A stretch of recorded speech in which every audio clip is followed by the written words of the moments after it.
Assalamualaikum warahmatullahi wabarakatuh. Saya Ropiani dari kelas D1 PJJ PAI UIN Siberseh Nurjati Cirebon akan menerangkan materi tentang ijaz. Ijaz Al-Quran, tugas studi Al-Quran dan Hadis dengan dosen pengampu Bapak Haji Ahmad Mustafa LCMPDI. Ijaz Al-Quran atau kemukjizatan Al-Quran. Secara etimologis, ijaz berasal dari kata ajasa, yujisu, ijazan yang berarti melemahkan. Secara terminologis, ijaz Al-Quran ialah ketidakmampuan manusia menandingi keindahan dan kebenaran Al-Quran.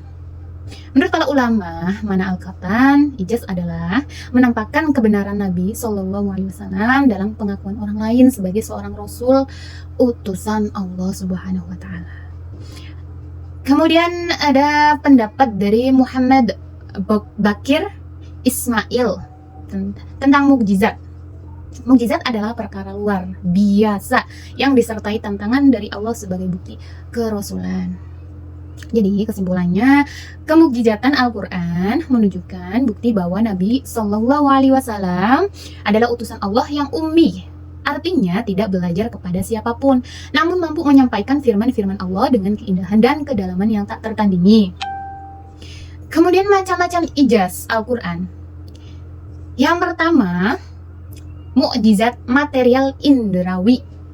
Artinya, mukjizat yang dapat dilihat langsung oleh panca indera. Contohnya seperti tongkat Nabi Musa alaihi salam yang menjadi ular. Terus Nabi Isa alaihi salam yang bisa menyembuhkan penyakit atas izin Allah. Kemudian yang kedua ada mukjizat imaterial logis dan kekal. Artinya, mukjizat yang bersifat logis, ilmiah, dan kekal sepanjang masa, bisa dibuktikan dengan akal dan penelitian. Contohnya mukjizat Nabi Muhammad SAW yaitu Al-Quran. Seiring berkembangnya ilmu, kemukjizatan Al-Quran semakin nyata dan relevan. Kemudian aspek-aspek kemukjizatan Al-Quran. Dari aspek bahasa Arab Al-Quran sangat indah dan unik. Kemudian ada aspek kepadatan isi. Ayat-ayat Al-Quran singkat namun sangat padat maknanya. Kemudian yang ketiga, aspek kesempurnaan makna. Al-Quran bisa dipahami oleh semua tingkat intelektual dari orang awam hingga ilmuwan. Contohnya Quran surat Yasin ayat 78-82 yang artinya sesungguhnya perintahnya apabila dia menghendaki sesuatu hanyalah berkata jadilah, maka terjadilah ia. Kemudian yang keempat, ada aspek ketepatan makna.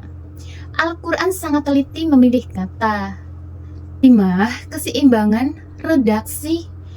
Kata-kata dalam Al-Quran memiliki keseimbangan jumlah.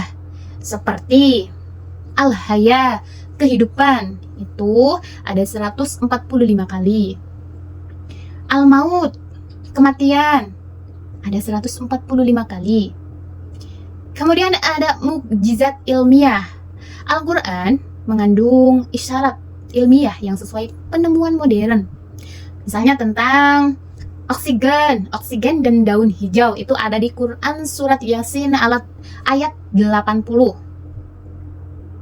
Yang artinya ternyata daun hijau menghasilkan energi oksigen yang menjadi sumber kehidupan.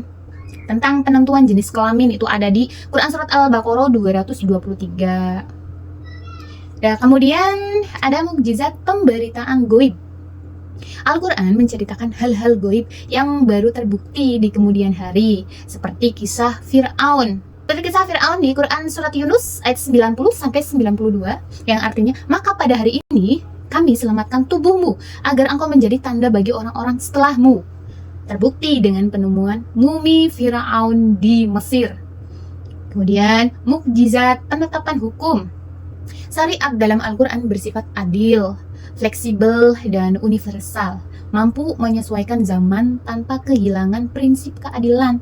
Tidak ada hukum manusia yang menandingi kesempurnaan hukum Allah.